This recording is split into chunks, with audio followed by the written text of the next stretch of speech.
খারাপ স্বামী যেভাবে ভালো করবেন এই আপুটার কাছ থেকে শিখে নেন। যাদের খারাপ স্বামী আছে, খারাপ হাজব্যান্ড বা স্বামী যেটাই বলি না কেন, তাদের হাজব্যান্ডরা খারাপ, তাদের জন্য আজকের আমার এই টিপসটা। হাজব্যান্ড যত খারাপ হোক না কেন, যত নিকৃষ্ট হোক না কেন, আমার এই সাজেশন শুনে যদি মেনে চলেন, তাহলে হাজব্যান্ড দেখবেন একদম ভালো হয়ে গেছে, মানে ফেরেশতা হয়ে গেছে, ফেরেশতা। প্রথমত, আপনার হাজবেন্ড যদি অনেক খারাপ হয়, পরকীয় চুকচুকানি থাকে, অন্য মেয়েদের দিকে তাকানোর চুকচুকানি থাকে, আপনাকে চিটিং করে, বাটপারি চিটারি যা করে, যাই করুক না কেন, যা ইচ্ছা তাই করতে দেন, এগুলা সব মেনে নিবেন। এগুলা মেনে নিবেন, এইসব ব্যাপার নিয়ে কোনো কথা বলবেন না। সে যত এগুলা বেশি করবে, তত আপনি তাকে বেশি সম্মান করবেন, বেশি এক্সপেক্ট করবেন।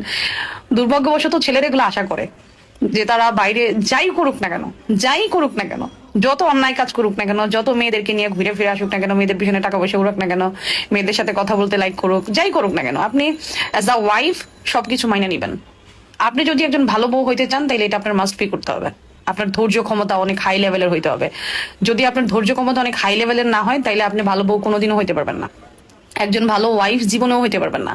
আপনার স্বামীর যত খামখেয়ালিপনা, যত রাগ জিদ অন্যায়, এই যে অন্য মেয়েদের পিছনে চুকচুকানি, পাশের বাসার ভাবিদের দেখে চুকচুকানি, এগুলা সব হজম করে নিতে হবে। এগুলা আপনি দেখলে বলবেন আমি দেখিই নাই, পুরুষ মানুষ এগুলা করে, আসলেই কিন্তু করে।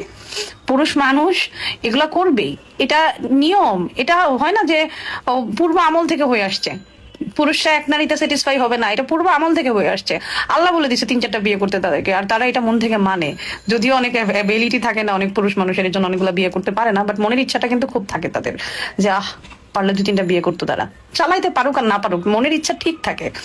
তো আপনার সংসার লাইফে কোনো না কোনো এক সময় যেয়ে দেখবেন যে আপনার হাজবেন্ড কোনো না কোনো মেয়ের পিছনে লেগে গেছে। দেখবেন 5 বছর ভালো আছে, কারো জামাই 10 বছর পরে শুরু করে, কারো জামাই 3 বছর পরে শুরু করে, বাট শুরু তারা করেই। একটা পুরো আত্ম সংসার লাইফে দেখবেন যে একটা পুরুষ মানুষের অন্য একটা নারীর প্রতি আসক্ত আসবেই বউরাইখা। কারণ ওই যে শুধু এক নারীতে আটকায় থাকবে, এই চিন্তাধারা নিয়ে বিয়েই করবেন না আসলে। এই চিন্তাধারা নিয়ে যদি বিয়ে করেন তাইলে ভুল।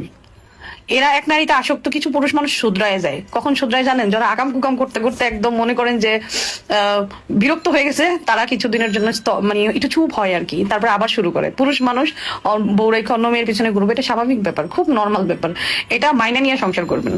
যদি ভালো বউ হইতে চান, এই সাইডটা থেকে মানে অনেক বেশি ধৈর্যশীল হইতে হবে, অনেক হাই লেভেলের ধৈর্যশীল হইতে হবে। যদি আপনি হাই লেভেলের ধৈর্যশীল না হন, তাইলে আপনি জীবনে সংসারে সুখী হইতে পারবেন না। কারণ পুরুষ যত কিছুই করুক না কেন, যত আকাম কুকামি করুক না কেন, যত হাই লেভেলের অন্যায় করুক না কেন, এটা যদি বউরা বলে, তাইলে বউ ভালো না, বউ খারাপ। যাই করুক না কেন, আপনি সব মাইনা নিবেন, বলবেন যে হ্যাঁ ঠিক আছে, তুমি যা করো তাই, আমি তোমাকে বিশ্বাস করি। চোখে দেখবেন একটা, মুখে বলবেন আরেকটা, বলবেন যে আমি তোমাকে অনেক ট্রাস্ট করি, অনেক ভালোবাসি, অনেক বিশ্বাস করি, নিজের থেকেও বেশি বিশ্বাস করি। এই বিশ্বাস থেকে যদি এই